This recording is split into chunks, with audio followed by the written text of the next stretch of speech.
Бийликтин партиясына бир күн калганда чыгып кеттим. Бир 4 эл адам кызматка акча берип барган жок. Бул Текебаев, бул Бекназаров, ал мурунку бийликте кеткен.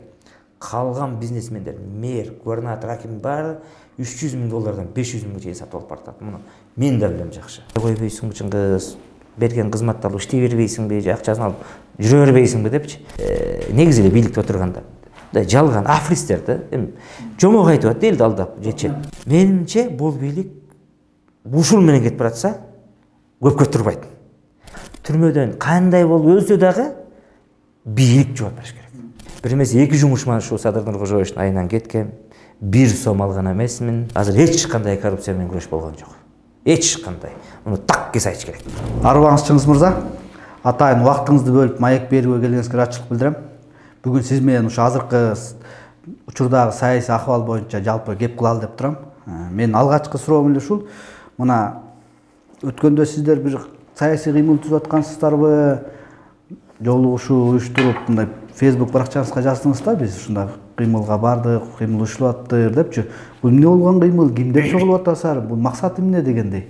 Алгач сөзүм ушуга кызык болуп атат да бизге. Саламатсыздарбы? Рахмат мени чакырып интервью алганыңыздарга биринчиден. Анан кыймыл боюнча айтсам, мени дагы ошол бизде өлкөбүздөгү активисттер, блогерлер, мамлекетибиздин келечегине кайдыгер карабаган агаларыбыз, досторубуз чакырды 2 жолу. Анан чакырып ушул кыймыл түзөлү дегенде мени конокко чакырды. Мен бардым.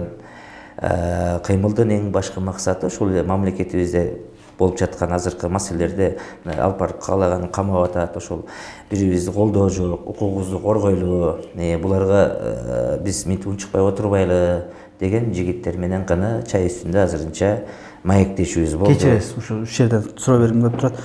Азыркы бийликке карата сын пикир айтып, адилеттүүлүктү айталы деген балдарды отпайсызбы? Бирок ошо бийликти коргоп жүргөндөр чогулуп атпайсыздар. Мына ошол эле Кашкарбаев жүрөт дегендейчи. Мен бул кандай карайсыз? Бул эмне болгон кыймыл? Кызык болуп атат да? Туура айтасыз. Мен ошондуктан жаздым Facebook баракчама. Мен ал кыймылда конок катары бардым деп кошулбайсыңбы деген сунуш түштү. Анан сиз айткандай аженде бийликти колдогон адамдар да бар экен, башка көз карашта башка саясатчыларды колдогон. Ошондуктан мен азырынча бул кыймылга кошула албайм деп ачык айттым. Аларга дагы чакырган жерге конок катары барат экенсиң. Атайың ошо даярдан коноктоп атса уят бой көтөрбөй деп бардым. Анан барсам Бакай Кашкарбаев жүрүптүр, жана башкалар жүрүптүр сиз айткан. Анан мен бийлик туура кылып атса, бийлик туура деп айтам. Жок, бийлик туура эмес кылып атса, ким болбосун, ал болсун, туура эмес деп айтам да. Дагы бир суроом ушул. Сиз учурунда ошо Садыр Жапаров азыркы президент менен көп жыл чогуу жүрдүңүздөр эле, идеялаш болуп, максатташ болуп жүрдүңүз эле. Анан бийликке келгенден баштап тескерисинче сиз ага каршы сын пикир көбүрөөк айтып баштадыңыз да. Мунун себеби эмнеде болуп атат? Туура, Садыр Нуркожоевичти мен 10 жыл колдодум. 2011 баягы 3 октябрда Заборско кирип кетти эле Камчы Кылышаевич. Ошондон баштап Садыр Жапаровду кумтөр маселесин боюнча анда мен жогорку кеңештечимин, бир депутатта жардамчы, анан советник болчумун. Анан колдоп жүрүп аягына чейин баягы шайладык, колдодук. Мен катардагы эле мындай колдоочу эмес болчумун. Сотунда, митингинде, башка жерде алдыңкы сапта сүйлөп турган жигиттердин бири болчумун. Атасы да өз Раматылык Нуркожо дагы атасы жалдап аткалып барып сүйлөп берди. Бияка бир тууганыбыз деп жүргөн. Анан менин максатым баягы эмне үчүн бийликке келип кенен колдобой калдыңыз дедиңиз. Мен президенттик шайлоого катышып аткан кезде штабта жолуктум. 20 киши менен. Ошондон кадр маселесин айттым. Сиз азыр туура эмес адамдарды дайындап атасыз. Буга жол бербейбиз деп. Кээ бир адамдар кирди, Кожомат кошуп кирди. Азыр мына активист болуп жүргөн Төрөкан Жунусбеков деген да бала бар. Анан мэрияда кирип кетти го. Ошол жерден алар да кирген, ал бала да көрдү, ошо мен тааныгандардан. Мен ошол жерден көп кадрларды айтып киргенде эле эшикке чыккандан кийин Чыңгыз катып айтып койдуң деди. Түнчүндө тигилер анан кадр маселесин баягы акчага сатып алып атат да, азыр деле ошондой. Анан көп нерсени айтсаң жакпайт экенсиң. Мен айттым, Садыр Нуркожоевич дедим. Кийин да жолуктук. Менин максатым эптеп бийликке барып байуу эмес. Баягы бир элге же туугандарыңа көрүнүү эмес, мамлекет үчүн күйүү аз. Ошол жерден айтты, сени унчукпай эле койбойсуңбу Чыңгыз? Берген кызматты алып иштей бербейсиңби, же акчасын алып жүрө бербейсиңби депчи. Ким айтты аны? Президент өзү айтты. Жок, президент айткан жок, айланасындагылар айтты. Жардам берип жүргөн жардамчылар. Мен айта албайм дедим. Мен кыйынчылыкты көрүп, ушул Чыңгыз Капаров деген өзүм жазап чыктым. А зачем мага дедим. Мен чындап күйгөм. Анан 10 жыл колдоп жүргөн кезде бул кыйынчылык болду, ошондо билинет. Адам башына түшкөндөчү. Бир эмес 2 жумуш менен ушул Садыр Нуркожоевичтин айынан кеткем. 1 сом алган эмесмин. Эч кандай баягындай иштерге катышкан эмесмин. Анан кылып аткан саясатын көрүп алып мен азыр туура эмес жагын айтып атам, колуман келишинче. Сиз айткандай, азыркы саясат чындап кандай баа берет элеңиз? Себеп дегенде люстрация болот деди эле, жаштар келет деди эле. Бирок тилекке каршы жаштарды деле көргөн жокпуз, мурдагыдай эле эскилер келип атат дегендей. Аттын астына, арабаны артына эмес, астына коюп алып бараткандай көрүп турам. Анткени биринчиден люстрация болот деди, жаштар келет деди. Туура жаштар келди, мен келген жок дебейм. Бирок кандай жаштар келди? Маселе ушунда да. Анан кадр маселеси өлдү. Баягы эле биримдикте Мекени Кыргызстанда жүргөндөр, мен көбүнчө фамилиясы менен айткан ар бир саясатчы, ар бир адамдын стратегиясы, тактикасы болот го, мен бирок фамилиясы менен айтам. Ууру деп айтпасак болбойт экен. Анан мына Фугинин жетекчиси көчө Мекени Кыргызстан деген жүргөн Мирлан Бакиров болду. Логистикалык салам деп жүргөн Мээр Эмилбек Абдыкадыров болду. Биримдикте чуркап жүргөн президенттин иш башкармасына управдыйламга бир күн өкмөттү иштебеген, акты, протокол, арызы эмне экенин билбеген Каныбек Туманбаев болду. Анан ушуларды көрүп алып, кайдагы адамдарды кадр мындай жүргүзүп жаткан саясатын мен колдогон жокмун да. Анан жаштар десе жогорку кеңешке мисалы үчүн жаштар кирди. Мага дагы бийликтин партиясы сунуш берип чакырган. Аны шашпай кийинкимди айтып берем, эмне үчүн баш тартканымды. Эми кайдагы бир революциядан козгарындай жайнаган коркок жаштарды алып барды, бийликтин айдаганынан чыкпаганчы. Ошону деп 30 жылдан бери келаткан бийликте жаштардын атын булгап койгон. Азыр да ошентип атат. Мен азыркы жүргүзүп жаткан саясаттын бүт мындай негизи эле бийликте отурганда жалган афристер да, эми жомок айтып атат элди алдап. Жок, мен ушул жерден кыскача эле айтып кетсеңиз, кийин айтам деп атпайсызбы? Сизди партияга чакырдыбы, жогорку кеңешке, депутаттык тизмеге кир деп. Эмне себептен баш тартып койдуңуз? Жөн эле кыскача эле айтсаңыз, кийин дегенде кийин качан деген сөз. Биздин айткан себеби кыскача эле, биздин айтканыбыздан чыкпайсың, депутат болосуң деп. Сунуш берип мен айта албайм дедим, 1 мандаттуу менен кеттим. Маселе ошондо болду. Бийликтин партиясынан 1 күн калганда чыгып кеттим. Себеп мен кнопка баскыч болгум келбейт дедим, жетекчилерге да айттым, жактагыларга. Анан ушул сиз Жапаровдор менен бирге чогуу жүрүп калганда баягы эске түшүп атат да, ушу Юпигейт окуясы да болду эле да. Анан ушул тууралуу кандай кызык болуп атат да ошол окуячы. Чындап эле ошол кездеги рол кандай болду эле? Садыр Жапаровдор аралашып жүрдү эле ушул окуялардачы, кандай болду эле? Юпигейт боюнча өткөн иш баягы максаты эмне болду эле ушул уюштурууну? Эми кантип максаты болсо, эми Садыр Нуркожоевичтин ал Эрлан экөө уюштуруп мени жардам бер деп жиберген. Алардын максаты кандай болгон экенин мен билбейм. Эрландык акча болуш керек. Садыр Жапаров ошол кайра кызматына баруу болуш керек, депутаттык мандатыначы. Эми анда ал кезде мен жашыраак болчумун, көп толук билген эмес экен, чын эле. Мага деле максатын айткан эмес. Ушул сиз сыяктуу Садыр Жапаров президент болгонго чейин, президент болгондон кийин да жанында жүргөндөр азыркы учурда сын айтып баштады, маселен Мелис Асылбековду алсак, ушул Аскат Осмонов дегендер бүгүнкү күндө Садыр Жапаров саясатын сындап атат да. Ушул боюнча сиз кандай көз караштасыз? Ошолордун айтып аткан сындары жүйөлүүбү? Менимче ошол Мелис Асылбеков, Аскат Осмонов Чоңгазаттагылардын революцияга аралашып жүрбөдүбү? Мурунку айтканына ишенчим эмесмин Мелис Асылбековдун. Азыркысына ишендим. Айласы кеткенде айтып чыкты бул жигит. Facebook'tan пост жазып чыкты. Бунун көп жагы чындыгы бар. Жана акча алган, тиги бул деп атпай, тиги ким? Каныбек Түмөнбаевдер, бул чындык. Бул 100% мен ишенем. Аскаттын дагы айткандары чындык деп эсептейм. Түлеев боюнча анын элдин баары билет. Азыр өзү эле жүрүп жаткан саясатта бүт акча менен кетип атат. Бир 4 эле адам кызматка акча берип барган жок. Бул Текебаев, бул Бекназаров, ал мурунку бийликте кеткен. Калган бизнесмендер, мэр, губернатор, аким баары $300,000 $500,000 чейин сатып алып бартат. Муну мен да билем жакшы. Бул эми маалымат кайдан сиз бизде? Эми мен бул киши менен 10 жыл аралашып жүрдүм деп атам, Аралашып жүргөндөн кийин мен мисалы үчүн Мелистей болуп чуркап, жанда чуркаган жокмун да, бирок билем. Азыр менде тааныштарым ошол Ак үй, Көк үйүндө отурушат. Анан Каныбек Түмөнбаев управда болам жетекчиси болуп барбадым. Бул киши айтып атпаймынбы, жана өкмөттө бир күн иштеген эмес. Ошол Мелис Асыпбеков айтып атат, $1 миллион шайлоого берем деп атат депчи. Мен кийин уктум, темир жолду Элмиянов экөө $2 миллион сатып алган деп. Азыр буга $500 миң берип барыптыр. Ошондо $3,5 миллион. Азыр кызматына. Бир чет тур эле. Бул Ашенсек анткени бир күн өкмөттө иштеген эмес адам бул. Экинчи, Бишкек шаарынын мэри да ошентип кызматка барган. Мен анткени Нарын областынын губернаторун сураганда кызматында революциядан кийин мага башка кызмат сунуш кылды. Президенттин бир туугандары эле да, жанында жүргөн адамдар. Эми чыңгыз эмне кыласың? Нарында акча жок да, алсаң аэропортто ал. Мен мисал кылып айтайын да.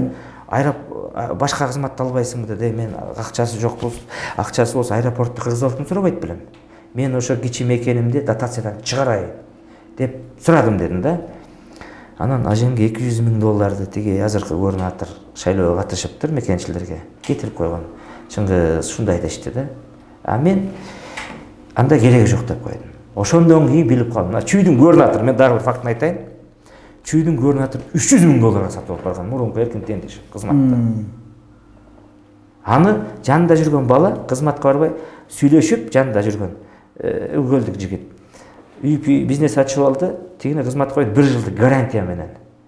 Шайлоосуна акча кетирди жана. Вот тияка баласын депутат кылып алды. Мына мен аны билем. Өзүм билем. Сиз кийинчерээк жакын каралыктагы же президент болгондон кийин кайсы бир учурда Жапаров менен жолугуп, азыркы болуп аткан саясий акыбал боюнча мындай ой бөлүшүп көрдүңүзбү?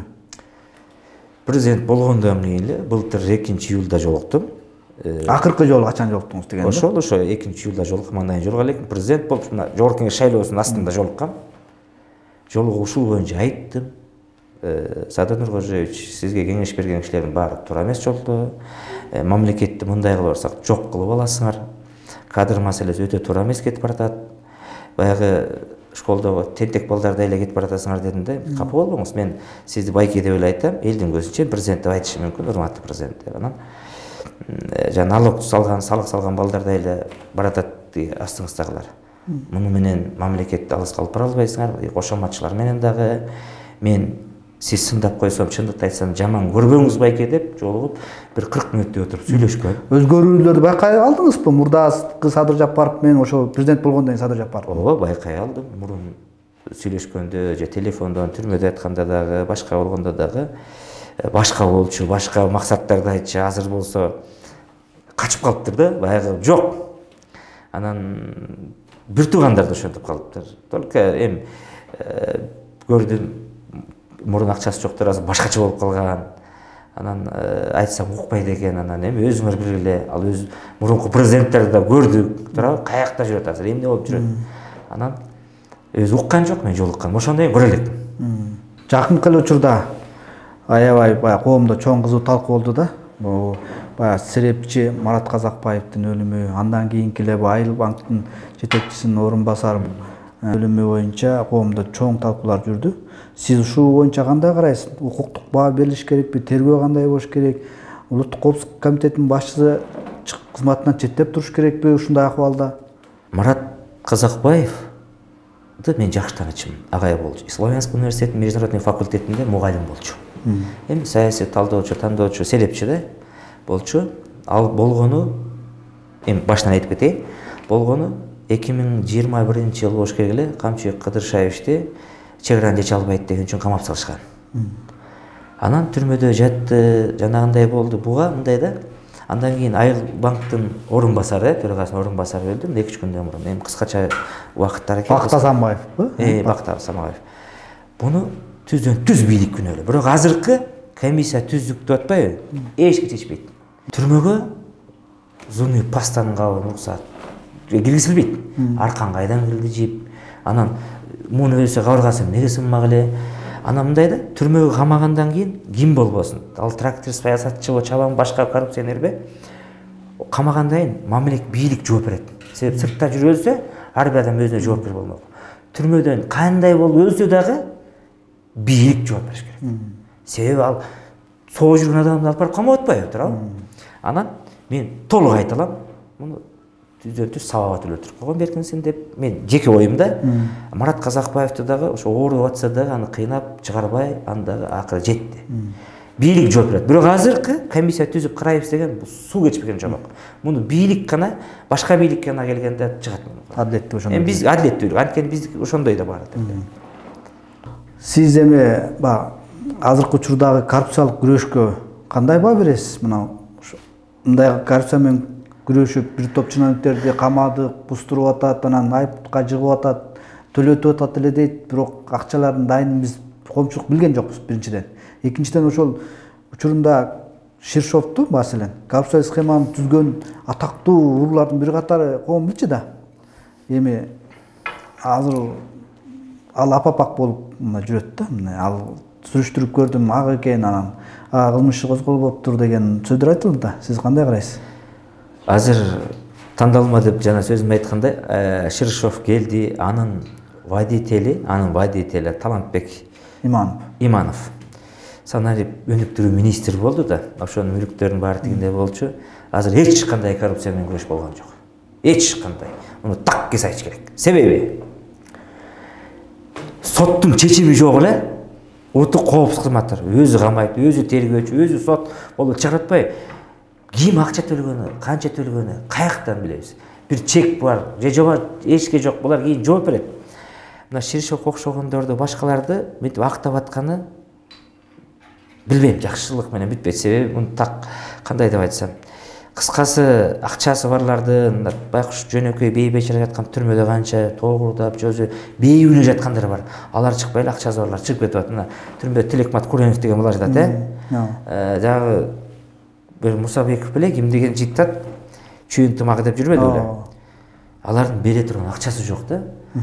Ошо акчасы барлар бүт чыгып кетип атат. Соттун чечими жок. Муну айтып атып чарчадык бизче. Эми булар бир тентек балан жана конокко эшитип барасың го, бир шок балаңды. Анан бир шок кылып, бир тентек кылып, бир коноктогулар уят кылып ийбесин дегендей эле, булар хулигандардай эле билгенин кылып атышат. Чынын айтыш керек. Мен ошондой эсептейм да. Анан бышып азыр көп нерсени айтайын эле, бышып жете элек. Эл караңгы. То есть кайдыгер. Президент Садыр Жапаров ушу кумтөрдүн негизинде кумтөр элдики болуш керек деп айтып жүрүп, ошо рекин менен коомго жагып, элге жагып, ошонун аркыты менен бийликке келтирсек болот да. Анан кумтөрдү сырттан башкаруу киргизип, биз өзүбүзгө алып иштетип баштаганыбызга 1 жыл ашты. Бирок баягы юридикалык жактан ал бизге өтө элек толукчу. Туура. Ушул жагынан алганда биз уттукпу, тулдукпу кумтөр маселесинде? Президентибиз айтпадыбы, Садыр Нуркожоевич? 4-июлга чейин былжырабай турба депчи, ачык эле айтып чыкпадыбы, жазып чыкпадыбы? Негизи биз акциябызды алдыруу боюнча утулдук да. Бир нече 200 миллиондон ашык. 261 миллиард сом да, 3,5 миллиард доллар. Канат Касанов тигилер айтып чыгып атпайбы? Мына ошол эле мамлекет кызматташ деген экология боюнча болуш керек. Кутманова Динара, бу да каршы чыгып атат. Анткени өз убагында сотко берген да, мурунку бийликтин убагында. Анан ошону айтып чыгып атса, президент айтты, жазды. 4-июлга чейин бирөөң да сүйлөбөй эле, мен айтып чыгам деп. Эми 4-ү деле аз эле калды. Ошондон кийин жооп берели буга. Анан негизгиси кумтөр менен келген. Кумтөр деп жүрүп президент болду, кумтөр деп жүрүп, эгер муну чече албаса, анда эл кечирбейт. Бул келечекте эгер булар түшкөн келишим туура болуп калсачы, анда бул урпакка келечекке чыккынчылык болуп эсептелет. Туура эмес болуп калса. Туура эмес болуп калса, анда кечирип коюңуз, биз Монголиядан дагы пайыз алышыбыз керек болчу да, булар Канададан. Дивиденд алып бүт 20%. 20. Анын баары жокко чыкса кечирип койгула. Бул бир маселе. Анан экологиялык доодон биз баш тартып коетпайбыз. Бүт баарынан баш тарттык. Доогой албай турган болуп атпайбызбы? Бүт баарынан. Азыр айтсаң жабалактап атышпайбы? 4-июлдан көрөбүз. Бүт баары ошентип атабыз. Анан буга 4-июлдан кийин жооп бергенге биз эми бир 10-июлдарда жооп берип, өзүбүздүн соц тармактардан чыгып турабыз. Карап турабыз эми жаран катары.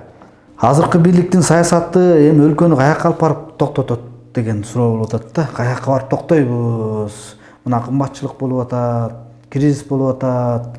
Мындан аркы биздин саясий багыт кандай болот? Эгерде бул темп менен кете берсе, мен революционер кылган эмес. Мен ушуну айтайын, анан бирден маселе баса калып атпайбы? Камчыбек Кыдыршаевич жетекчи айтып атат. революция кылам деп атат деп өзү айтып атат, коркконго кош көрүнөт болупчу, ошолор жазалайбыз деп атат. Алар кимдер экенин да билбейбиз да. Каменин жетекчиси Акылбек Үзөнбекович айтып атат да. Менимче бул бийлик ушул менен кетип баратса көпкө турбайт. Буларда программасы жок. Келечекке бир багыттоочу программа жок. Жөн эле акча жазамай, байымай менен кетип баратат. Азыр көп нерсени айтпаган себебибиз, урматтуу жердеш мекендештер, тура түшүнүш керек себеби, ушу Жеңиш Молдокматов болобу, Калмаматов болобу, башкасы камалды. Сен кыйынсың деп койду, бирок түрмөгө камалганда ким бара турабы? Акча чечип атпайбы? Чыңгыз атайын убактыңызды бөлүп келип маек бергениңизге ыраачылык билдирем. Дайым аман болуңуз, бар болуңуз. Рахмат, сиздердин ишиңизге ийгилик каалайм, элибизде тынччылык болсун.